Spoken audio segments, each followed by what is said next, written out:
que par la foi, par la grâce de Dieu, je suis convenablement devant le Seigneur et ma robe a été lavée dans le sang de Jésus. Alors j'espère que pour vous aussi, hein, et par la foi, je vois que des robes blanches. Oui. Alors, avant de commencer, nous allons regarder notre belle routine qui est de demander à Dieu son assistance et surtout de nous disposer à recevoir le message. Alors, juste inclinons la tête, je vais prier. Notre Dieu, notre Père, nous te remercions pour ta grâce envers nous, mon Dieu. Cette grâce qui n'a pas de limite et qui nous montre à quel point tu nous aimes. Seigneur, nous sommes venus parce que tu as conduit nos pas. Nous voudrions réellement, mon Dieu, recevoir de toi la bénédiction que tu as prévue pour chacun d'entre nous. Dispose nos cœurs, Seigneur. Ouvre nos oreilles. Accorde-nous la sagesse et l'intelligence pour pouvoir, mon Dieu, dire Amen, mais aussi marcher, mon Dieu, dans la vérité. Nous te prions pour chacun d'entre nous. Entends nos prières. Nous avons prié en Jésus pour ta gloire.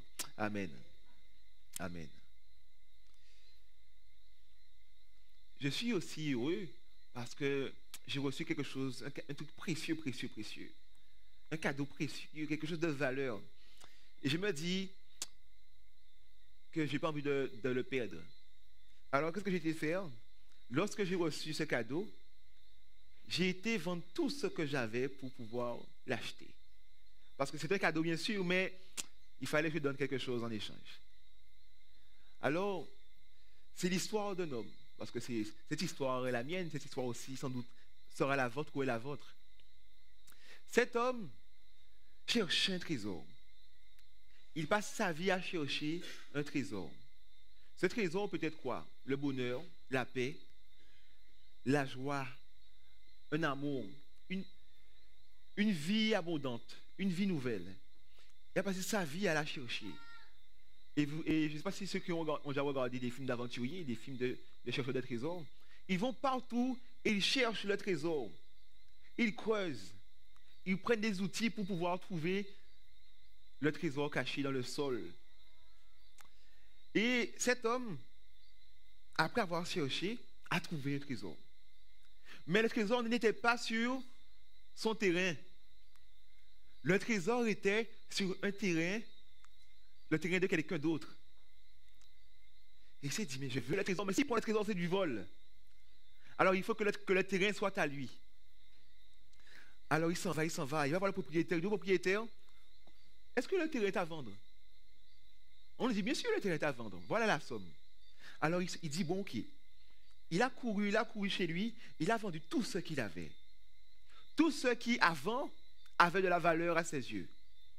Tout ce qui pouvait être vendu, il a tout vendu. Il lui restait que ses vêtements sur lui. Et avec l'argent, il est parti et il a dit au propriétaire du terrain, voici votre argent. Et je vous donne plus encore.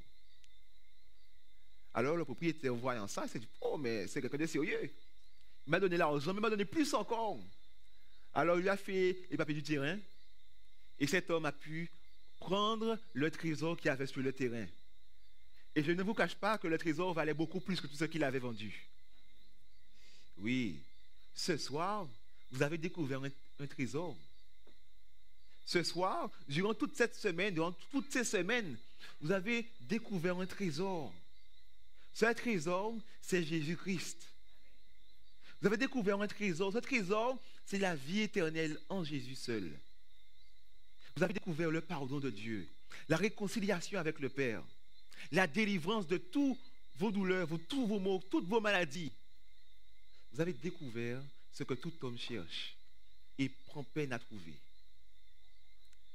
Allez-vous chercher, allez-vous acheter le terrain pour recevoir ce trésor? Ou allez-vous laisser le trésor, juste le regarder au loin et continuer avec ce que vous avez qui n'a pas de valeur? Chers amis, cette histoire, nous la connaissons très bien. Hein? Cette histoire est celle du royaume de Dieu.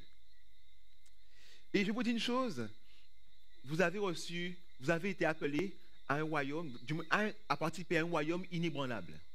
Je vous invite à lire dans Hébreux 12, verset 28. Hébreux 12, verset 28.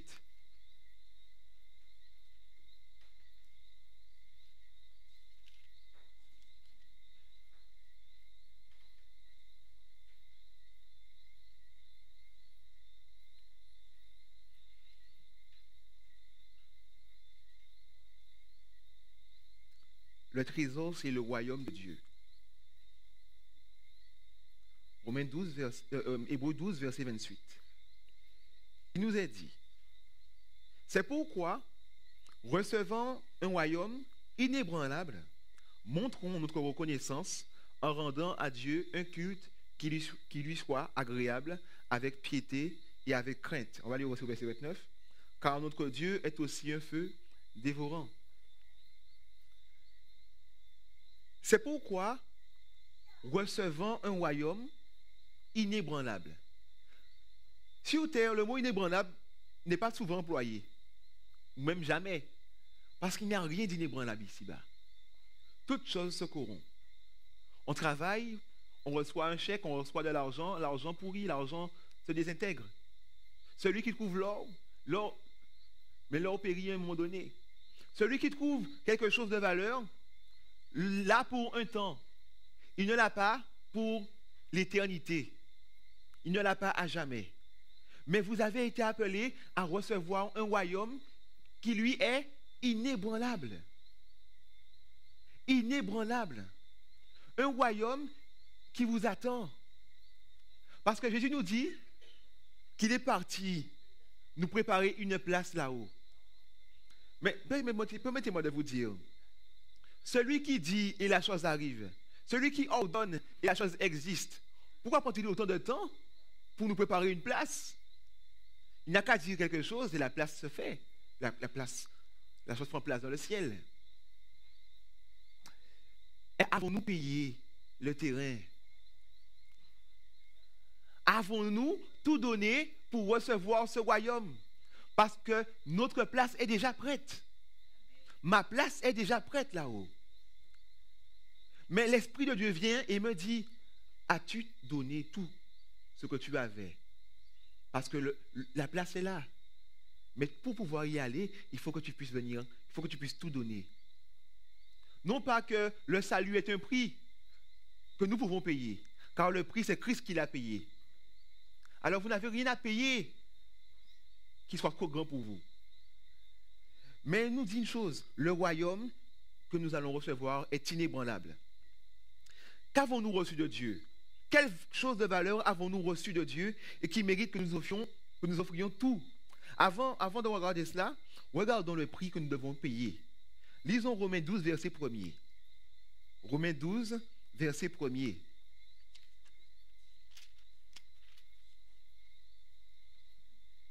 Car on nous parle de compassion, on parle de compassion de Dieu, par ce que Dieu a fait, par ce que Dieu nous a révélé. Nous devons faire quelque chose. Il est dit, je vous exhorte donc, frères, par les compassions de Dieu, à offrir vos corps comme un sacrifice vivant, un sacrifice qui est saint, agréable à Dieu, ce qui sera de votre part un culte raisonnable. Nous avons lu dans Hébreux 12, verset 28, c'est pourquoi, recevant un royaume inébranlable, montrons notre reconnaissance en rendant à Dieu un culte qui lui soit agréable. Alors, parce que nous avons reçu un royaume inébranlable, on nous demande d'offrir à Dieu un culte qui soit agréable à lui. Et pour offrir à Dieu un culte qui lui soit agréable, il nous est dit, offrez vos corps comme un sacrifice. En gros, pour ne pas utiliser les termes qui sont employés, donnez-vous totalement à Dieu. Donnez-vous à Dieu. Parce que c'est Dieu qui peut vous sauver. Donnez-vous à Dieu. Vous allez chercher par tous les moyens à être sauvé par vos œuvres. Vous allez garder les commandements de Dieu pour pouvoir être sauvé. Ce n'est pas cela qui vous sauve. Vous allez prier matin, midi et soir pour être sauvé. Ce n'est pas cela qui vous sauve. Vous allez apprendre l'Ancien et le Nouveau Testament par cœur. Ce n'est pas cela qui va vous sauver. Ce qui vous sauve, c'est Jésus. C'est Dieu qui vous sauve. Cela est impossible aux hommes. Alors sortez cela de votre tête si vous pensez mériter le salut. Ce qui vous sauve, c'est Jésus. Et Jésus nous dit, pour que je puisse vous sauver, donnez-vous totalement à moi. Pour que vous puissiez hériter de ce royaume inébranlable, donnez-vous totalement à moi.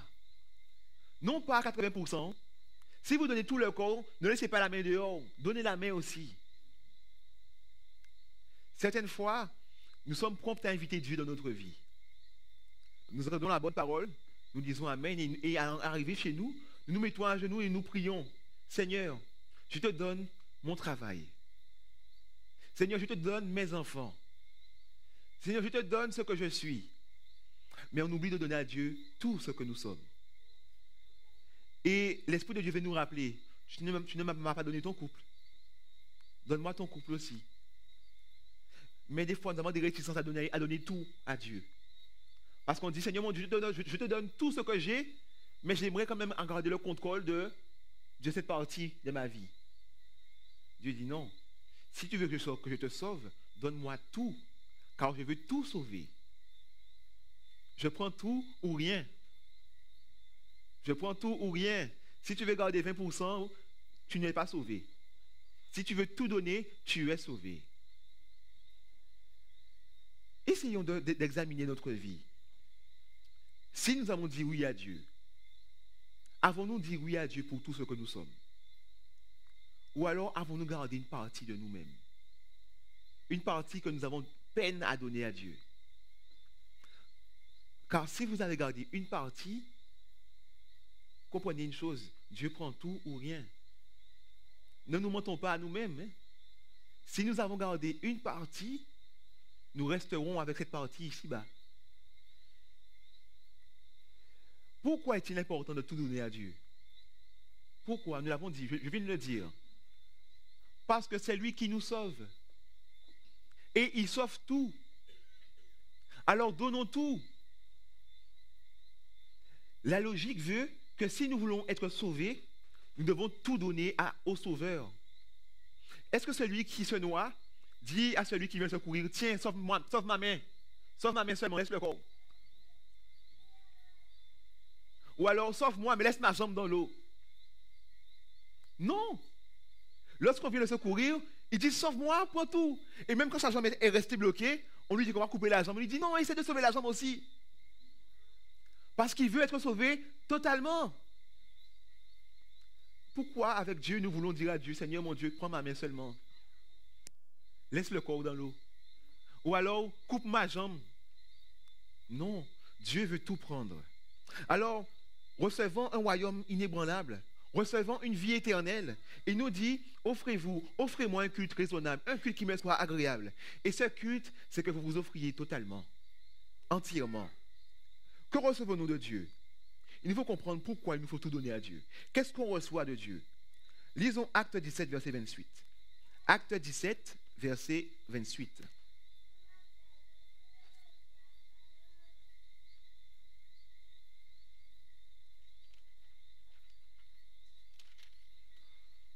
Acte 17, verset 28. Pourquoi Dieu est-il digne de tout recevoir de nous? Parce qu'il dit, car en lui, nous avons quoi? La vie, le mouvement et l'être. C'est ce qu'ont dit aussi quelques-uns de vos poètes. De lui, nous sommes la race. Pourquoi Dieu mérite de tout recevoir de nous? Parce que nous recevons tout de lui. De lui, nous avons la vie. Sans Dieu, personne n'est ici. Sans lui, personne n'a de mouvement. Sans lui, personne ne peut dire qu'il est. Car c'est de Dieu dont nous sommes la race. C'est de Dieu dont nous venons. Dieu nous donne la vie. Mais nous voulons une vie sans Dieu. Dieu nous donne le mouvement. Mais nous voulons bouger sans Dieu. Si Dieu nous exauçait concernant cela, nous serions couchés sans vie, nous serions morts. Car le souhait de l'homme charnel, nous avons vu que nous étions charnels, la folie de l'homme charnel, c'est qu'il veut vivre sans Dieu. Il veut faire ce qu'il veut. Il veut vivre sans Dieu, il veut bouger sans Dieu, il veut être sans Dieu. Mais sans Dieu, nous ne sommes rien. Sans Dieu, nous ne sommes rien du tout. Celui qui est dans le monde et qui blasphème matin, midi et soir, qui se moque de Dieu, Dieu lui fait grâce de vie, lui fait grâce de mouvement et lui fait grâce d'être. Car si jamais Dieu écoutait, du moins si Dieu le jugeait selon ce qu'il faisait, il ne serait pas là. Mais la grâce de Dieu surpasse l'intelligence de l'homme. Si c'est nous, on dit, ah, tu ne fais pas de moi, eh bien voilà, je prends tout ce que je t'ai donné. Je reprends ma vie, je reprends tout. Mais Dieu, lui, laisse la vie à cet homme, à cette femme, à cet individu. Et même lorsque nous aussi, nous voulons vivre sans Dieu, Dieu nous laisse encore cette vie. Nous l'avons dit hier soir, ce n'est pas notre vie. Dieu nous laisse la vie, c'est un temps qu'il nous laisse pour pouvoir nous offrir totalement à lui. Parce qu'il n'est pas encore trop tard ce soir. Le temps que nous avons, c'est pour pouvoir nous offrir totalement à Dieu. Le temps qui nous reste, c'est pour que nous puissions tout donner à Dieu. Parce que Dieu sauve tout et non pas une partie. Qu'avons-nous encore reçu de Dieu? Lisons Deutéronome 8, verset 17. Deutéronome 8, versets 17 et 18.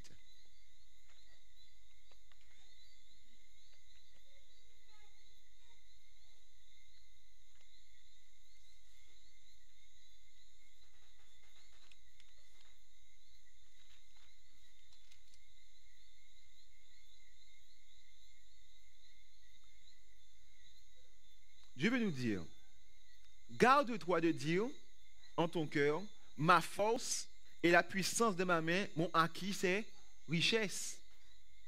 Souviens-toi de l'Éternel ton Dieu, car c'est lui qui te donnera de la force pour les acquérir, afin de confirmer, comme il a fait aujourd'hui, son alliance qu'il a jurée à tes pères. Tu te réveilles le matin, tu dis, c'est par ma force que je me suis réveillé ce matin. Tu te lèves, tu vas travailler, tu dis que ce n'est pas ta force que tu as fait tout cela. Mais Dieu te rappelle à l'ordre, il dit non, c'est par ma grâce que tu l'as fait. C'est parce que je l'ai décidé que tu te lèves le matin. C'est parce que je l'ai décidé que tu vas travailler chaque jour. Si je voulais, tu serais resté couché et tu ne te serais plus levé. N'allons pas faire l'erreur de dire que c'est par notre force que nous sommes debout ici, que nous sommes assis ici. N'allons pas dire que de Dieu nous ne recevons rien du tout, car de Dieu nous recevons tout. Tout nous vient de Dieu. Et je me dis, Seigneur, il est difficile à un homme de comprendre cela. Parce que nous sommes nés ainsi et pour nous, nous pensons que c'est normal de marcher, c'est normal de respirer, c'est normal de voir, c'est normal de parler, c'est normal de faire tout ce que nous faisons. Alors qu'en réalité, c'est une grâce de toi. C'est une grâce de ta part. Ce n'est pas naturel pour nous de nous imaginer recevant autorisation de Dieu pour nous lever le matin. Et autorisation de Dieu pour nous lever. Mais c'est la réalité. Dieu nous autorise à nous réveiller. Dieu nous autorise à marcher et à travailler. Alors soyons reconnaissants de cela. Qu'est-ce que nous recevons en plus de tout cela? Lisons Jean 3, verset 15. Jean 3, verset 15.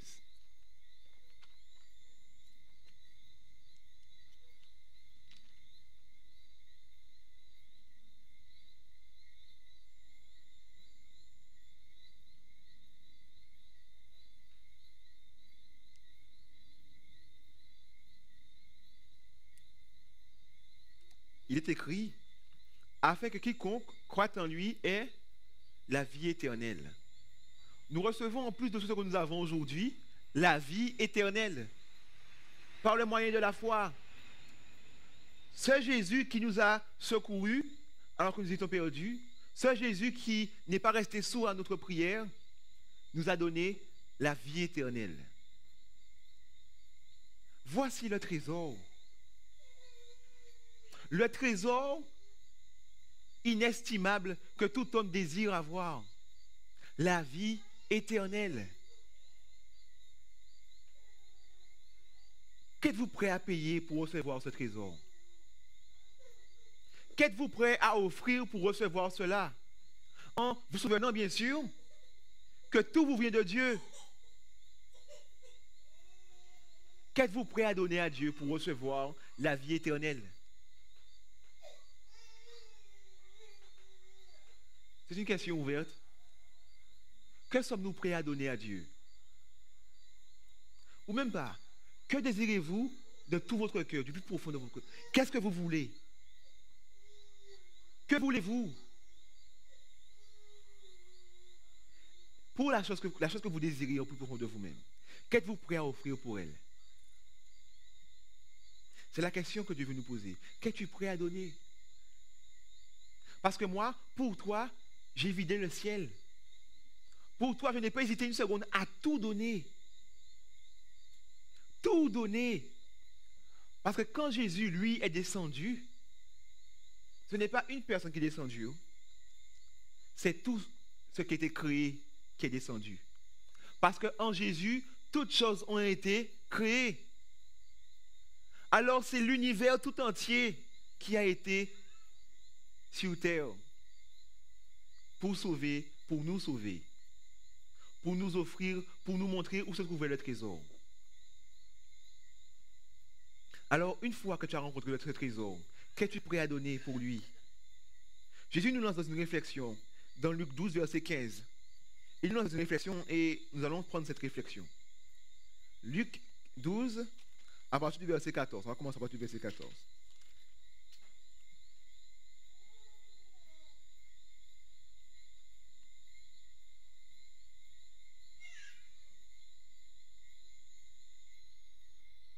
Du moins, à partir du verset 15. On va rester le verset 15.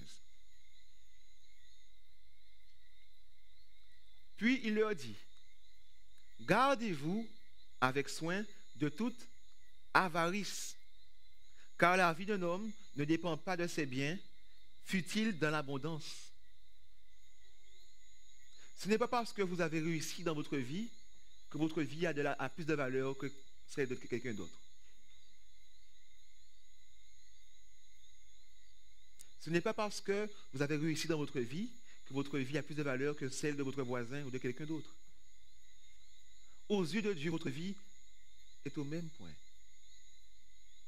Et il veut dire aux hommes, toi qui recherches l'argent, toi qui recherches la gloire, toi qui recherches ce que le monde offre, ça n'a pas de valeur. Car tu auras tout ça. Mais tu auras tout ça pourquoi? Tu iras où avec ça? Tu iras où avec? Car souviens-toi que la vie est un voyage. Et tu arrives devant le Père à la fin de ta vie. À la fin de ta vie, tu arrives devant Dieu. Et devant Dieu, une seule chose pour te permettre d'entrer. Ce n'est pas ton argent, c'est Jésus. C'est le trésor qui t'a été donné. Celui-là seul peut te permettre d'entrer. Celui-là seul a de la valeur. Tu peux avoir... Il y a des personnes qui ont des impôts sur le revenu. Non, impôts sur le trésor à la banque. Il y a des tellement qui ont de l'argent à la banque. Voilà, on leur dit, bon, ben, impôt sur la fortune. Hein. Mais où vont-ils emmener cet argent? Nulle part. Il y a un homme, on a raconté une histoire, un homme. Du moins, deux histoires. Il y a deux hommes. Ça s'est passé réellement. Hein. Cet homme un homme avait beaucoup d'argent. Je ne sais pas plus comment il s'appelle. Hein. Il avait beaucoup d'argent. Et sa voiture était plaquée or. Ses jantes étaient plaquées or. Il avait même essayé de tremper sa main dans de l'or pour que sa main puisse rester en or. Il voulait se recouvrir de tous ses biens. Et cet homme est mort. Et dans ce testament, il avait de la famille. Hein? Dans ce testament, qu'est-ce qu'il a dit? Faites-moi fondre avec mon argent. Je me suis dit, pouh! La folie. Il voulait emmener ses biens avec lui. Sa famille avait besoin d'argent, mais non, il a dit, quand mon argent, je vais l'emmener avec moi. Mon argent, c'est moi. Mon cœur a été dans tout ce trésor qu'est mon argent. Et je me dis, j'aime bien, j'admire l'amour que cet homme avait pour son argent. Parce que il a voulu faire un avec. Vous vous rendez compte, il a voulu faire un avec ce qu'il aimait. Mais nous disons aimer Dieu. Et voulons-nous être un avec Dieu? Cet homme a été jusqu'à se faire fondre. Hein? Oui, non, mais il était déjà mort. Il était déjà mort. Là, il dit que s'il meurt, quand il va mourir, il veut que, voilà, il fasse un avec son or, avec tout son argent, tous ses biens. Parce qu'il aimait. C'est l'amour, c'est la folie, mais il aimait son argent. Mais nous qui aimons Christ, où allons-nous? Jusqu'où allons-nous pour Christ? Est-ce que Christ a réellement cette valeur? Et un autre homme, lui, a pris conscience de la valeur de l'argent. Il était riche et pendant toute sa vie, il a gardé son argent pour lui. Mais arrivé à la mort, il s'est mis à réfléchir. Il s'est dit, mais je vais où avec tout ça? Je vais où avec tout ça? Parce qu'il était malade, il savait qu'il allait mourir dans le mois qui venait. Alors il s'est dit, je vais donner à celui qui vit toujours. Alors il a été sur une place et il a fait des paquets d'argent et il a distribué à tout le monde. À tout le monde. Et il leur a dit, l'argent n'a pas de valeur. Une chose qui a de la valeur, c'est votre vie. Mais donnez-la à Dieu. Donnez-la à Dieu. Cet homme a compris et il a vu qu'il fallait qu'il donne tout ce qu'il avait, tout ce qui avait de la valeur à ses yeux pour hériter de la vie éternelle. Parce qu'il voulait seulement une seule chose qui lui permettrait d'arriver dans le royaume de Dieu, le royaume inébranlable. C'était Jésus-Christ. Dieu nous donne un conseil. Il dit, vous qui croyez en moi, je vous donne un conseil. Lisons dans Matthieu 6, verset 20. Matthieu 6, verset 20.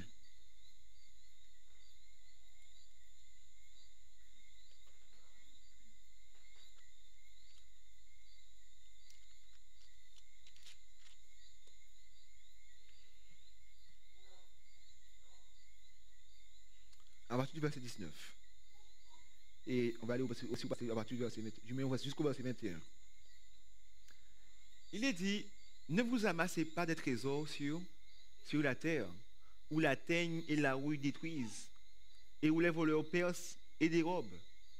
Mais amassez-vous des trésors où?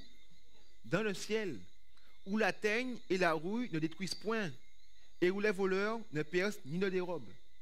Car là où est ton trésor, là aussi sera ton cœur. Où est votre cœur? Où est votre cœur?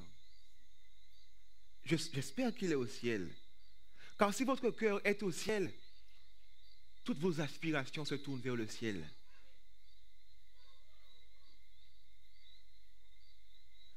Je ne sais pas si vous comprenez la valeur du sacrifice de Christ comme je comprends. Parce que je sais que je ne le comprends pas totalement. Mais ce que je comprends me suffit à tout donner à Dieu. Dieu n'a pas hésité à tout donner pour moi, à tout donner pour toi. Et il me dit, donne tout aussi pour moi. J'ai tout donné. Et Dieu ne voudrait pas que le sacrifice de son fils soit vain pour ta vie. Car c'est pour toi que Christ est mort. Alors, ne permets pas au sacrifice de Christ de ne pas être efficace pour toi. Car quand Christ viendra te chercher, il ne faut pas que tu sois toujours en bas. Parce que ton cœur aura été au monde. Car tu as choisi d'amasser des trésors ici. Mais choisis d'amasser des trésors dans le ciel. Cherche premièrement le royaume et la justice de Dieu. Et toutes les choses que tu voudras après te seront données. Mais ce qui a de la valeur, c'est Dieu lui-même. C'est Jésus. Alors, le conseil que Dieu nous donne, ce n'est pas d'amasser des trésors ici-bas, mais plutôt d'amasser des trésors dans le ciel. Car il nous dit, là où est ton trésor, là aussi est ton cœur. Alors, qu'est-ce qu'il attend de chaque croyant? Qu'est-ce que Dieu attend de chaque croyant? Vous allez me dire bien sûr qu'il amasse des trésors dans le ciel, qu'il cherche premièrement le royaume et la justice de Dieu. Mais ce que Dieu voudrait, bien sûr, c'est cela, mais il nous le dit d'une manière précise. Lisons Proverbe 23, verset 26. Proverbe 23, verset 26.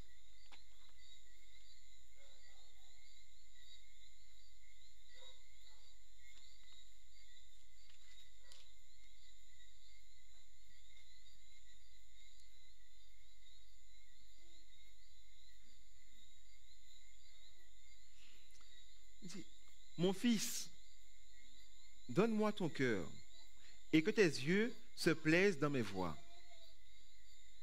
Mon enfant, donne-moi ton cœur.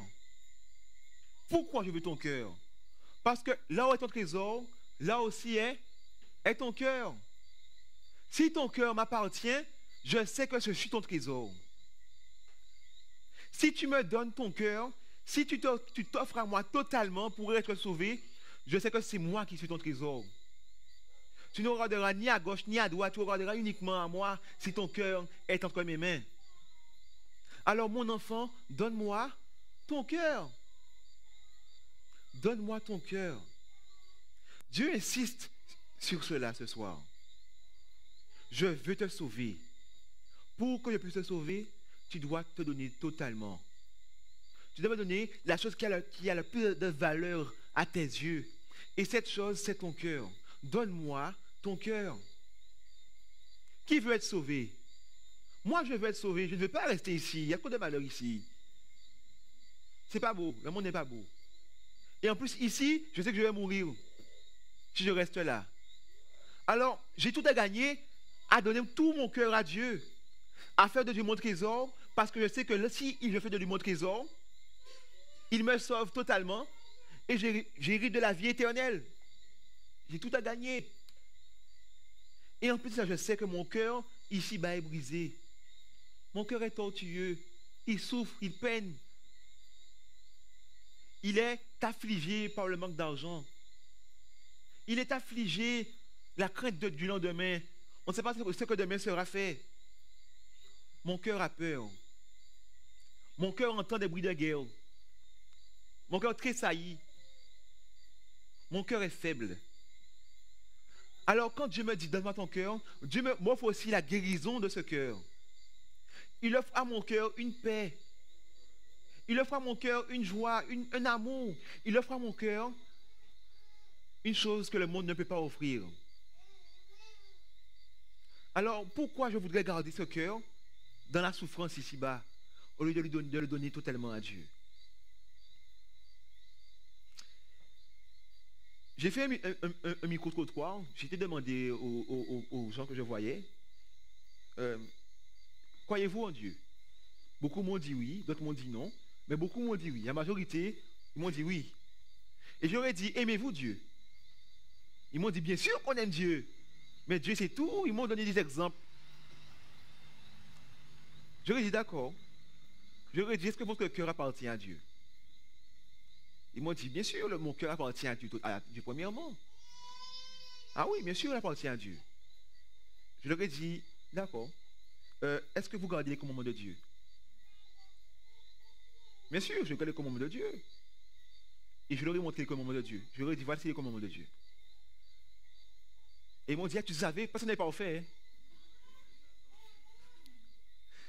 Je leur ai dit, je suis pas là pour vous accuser, bien sûr. Mais Dieu nous dit que si vous m'aimez, gardez mes commandements. Alors, est-ce que vous aimez Dieu au point de garder ses commandements? Et ils m'ont dit, bon, j'aime Dieu, ne me jugez pas.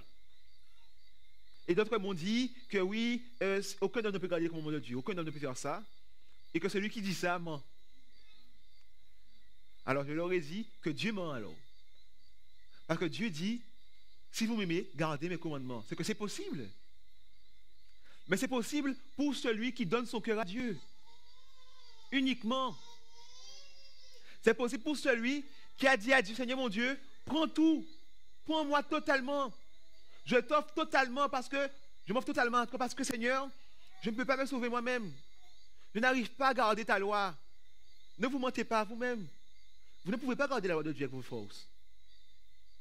Vous allez peut-être respecter les commandements de Dieu un mois, une semaine, 2 semaines, mais après vous allez retomber dedans. Le seul moyen de ne plus tomber, c'est de donner le cœur à Dieu. Parce que c'est du cœur que sortent les mauvais penchants. C'est le cœur qui nous pousse à transgresser la loi de Dieu. Mes chers amis, quand tu prendras ton cœur et que tu l'offriras à Dieu, Dieu fera ton cœur battre au même rythme que le sien. Ton cœur qui avait un problème, Dieu va le régénérer. Car c'est lui qui l'a formé. C'est lui qui a formé ton cœur. Et c'est lui qui veut que ton cœur puisse enfin battre au même rythme que le sien. Mettez votre main sur votre cœur. Sentez votre cœur si vous arrivez. Parce que sentez votre cœur. Il bat. Il bat au rythme de ce monde. Il bat au rythme de ce monde.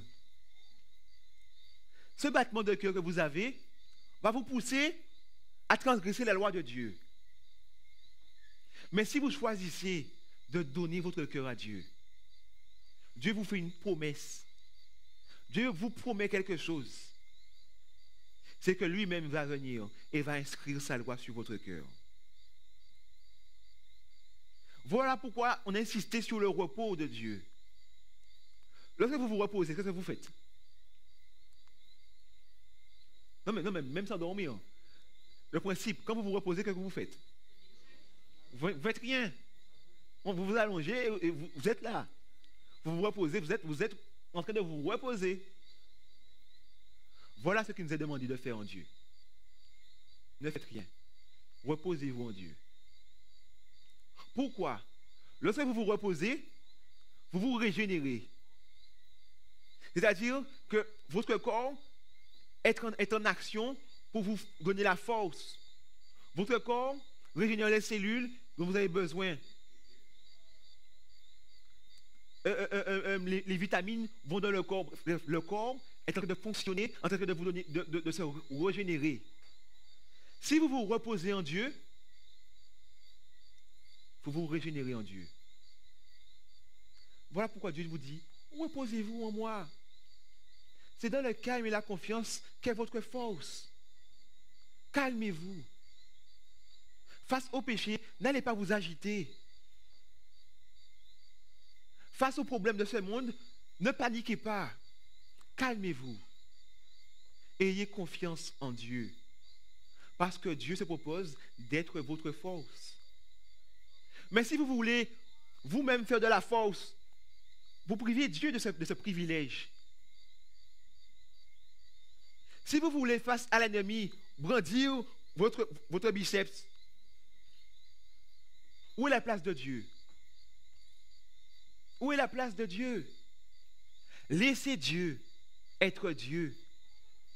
Laissez Dieu être votre force. Et il poursuit, il dit, c'est dans la tranquillité et le repos que vous serez sauvés. Le salut, c'est sauvé.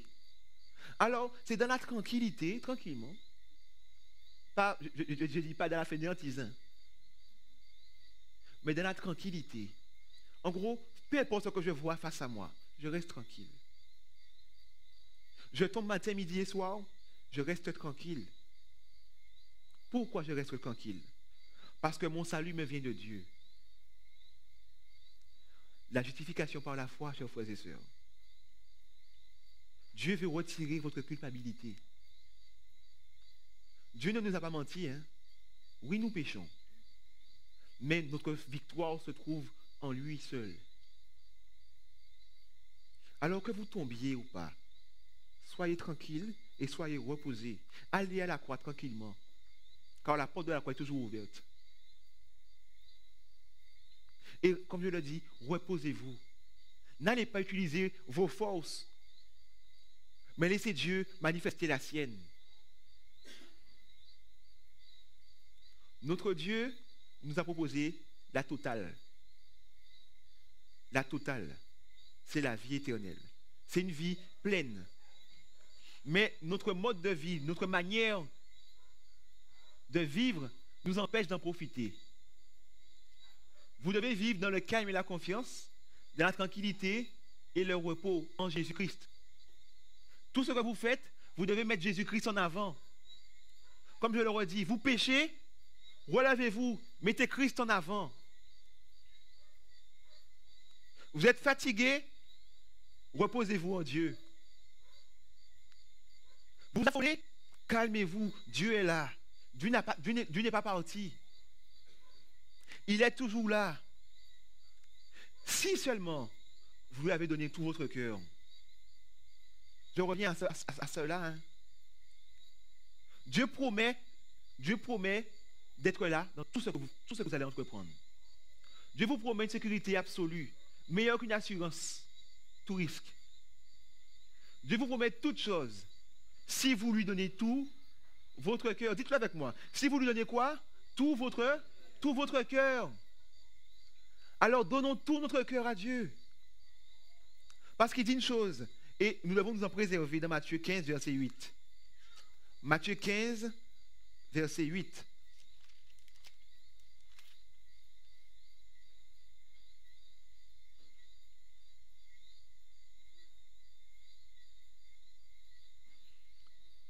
Ce peuple m'honore des lèvres, mais son cœur, il est où? Son cœur est loin de moi, éloigné de moi. Ce peuple vient et il dit, je suis peuple de Dieu. Je suis enfant de Dieu. Mais ce que Dieu lui dit, c'est que vous m'honorez des lèvres, vous parlez de moi, vous dites Amen, vous chantez les cantiques, vous priez. Mais votre cœur, il est où?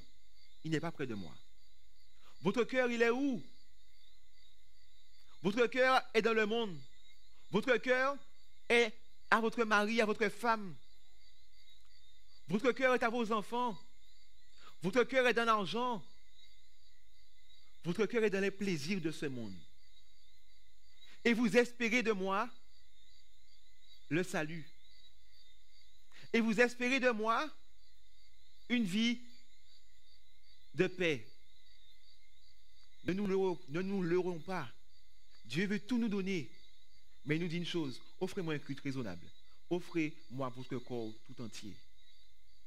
Cher ami, je sais qu'il est difficile de donner à Dieu tout. C'est difficile. Mais si vous voulez être sauvé, c'est le seul chemin. C'est difficile, oui. Mais quel prix vous êtes prêt à payer pour la vie éternelle? Cet homme n'a pas hésité une seconde à tout vendre pour aller chercher ce trésor. Qu'êtes-vous prêt à vendre? Qu'êtes-vous prêt à donner? J'aimerais entendre tout. Si réellement c'est une bonne nouvelle, soyez prêts à tout donner. Parce que lorsque vous sortirez de ce lieu, en disant que vous êtes adventiste, ou en disant que vous êtes chrétien, que vous croyez en Jésus-Christ, et que le monde voit que votre cœur lui appartient, aura-t-il envie de vous suivre?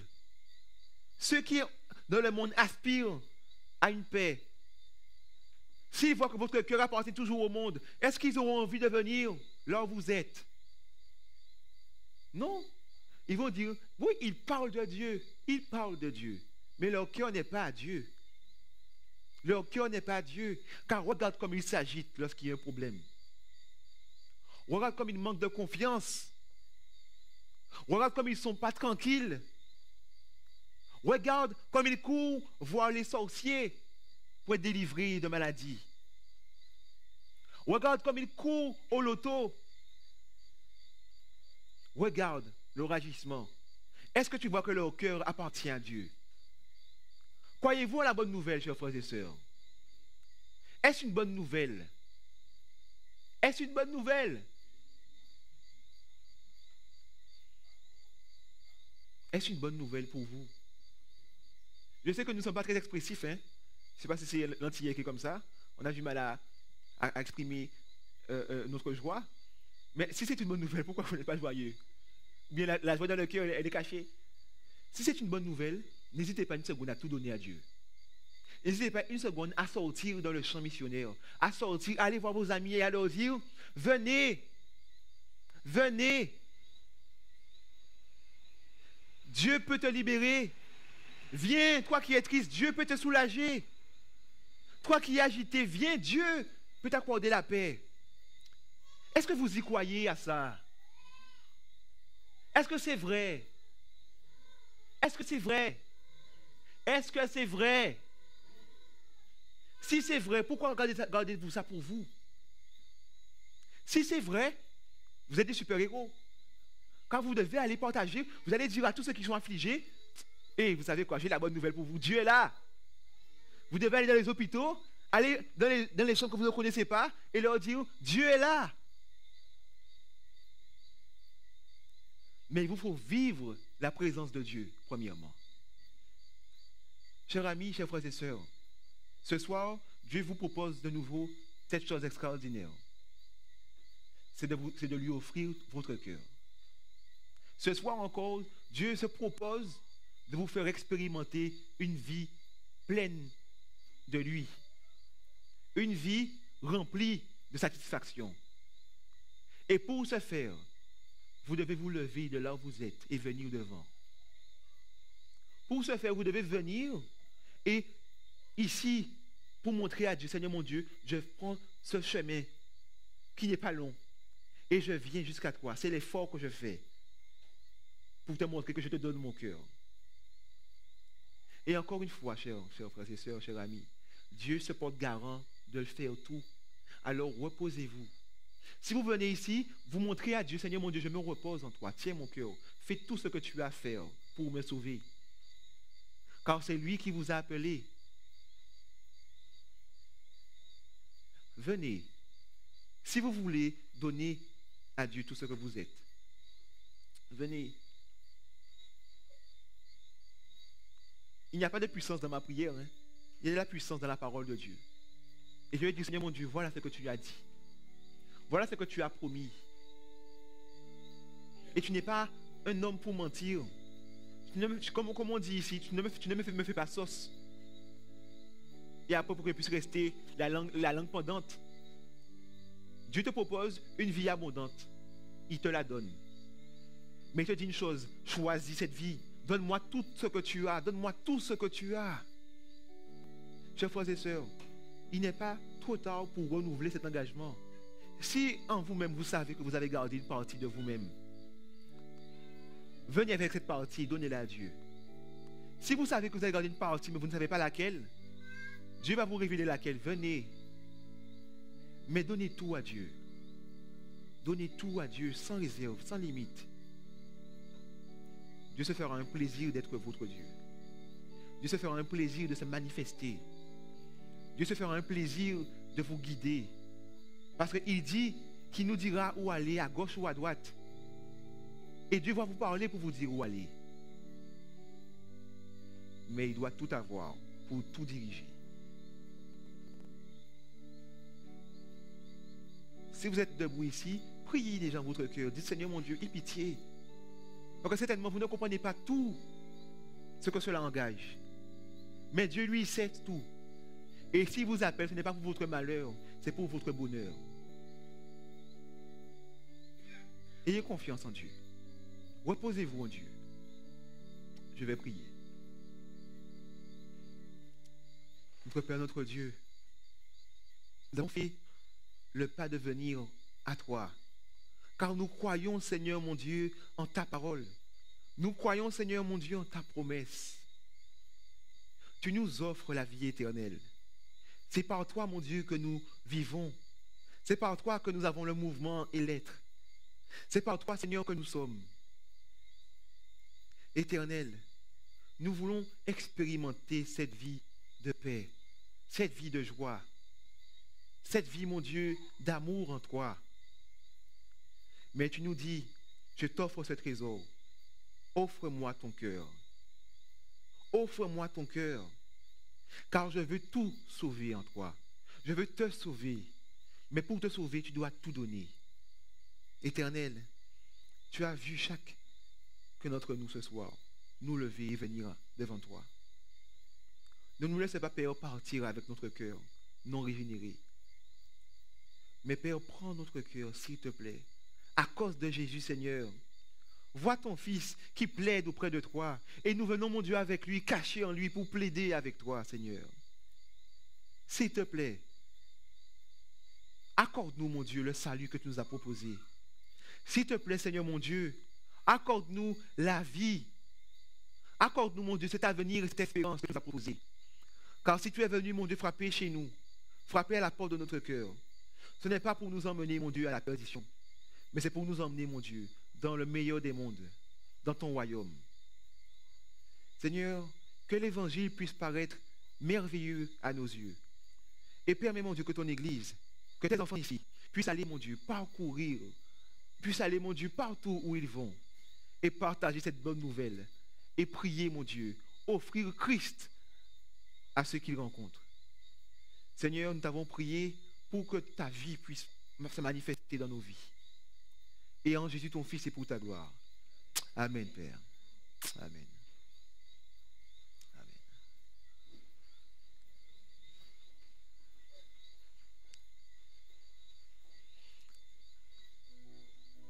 Comme d'habitude, encore une fois chez vous, rappelez-vous de ce que nous avons partagé ce soir. N'hésitez pas à donner votre cœur à Dieu si Dieu vous révèle une partie que vous avez gardée. Et chers amis, je vous invite à venir demain soir, mais à venir avec quelqu'un. Allez voir votre voisin, allez voir quelqu'un de votre famille. Appelez votre frère ou votre soeur et invitez-le à venir. Parce que ce que Dieu veut faire, Dieu veut régénérer son Église. Dieu veut restaurer ce qui a été détruit par l'ennemi. Dieu veut rétablir. Alors laissons Dieu bâtir. Laissons Dieu restaurer. Amen. Amen. Je vous invite maintenant à vous mettre debout et nous allons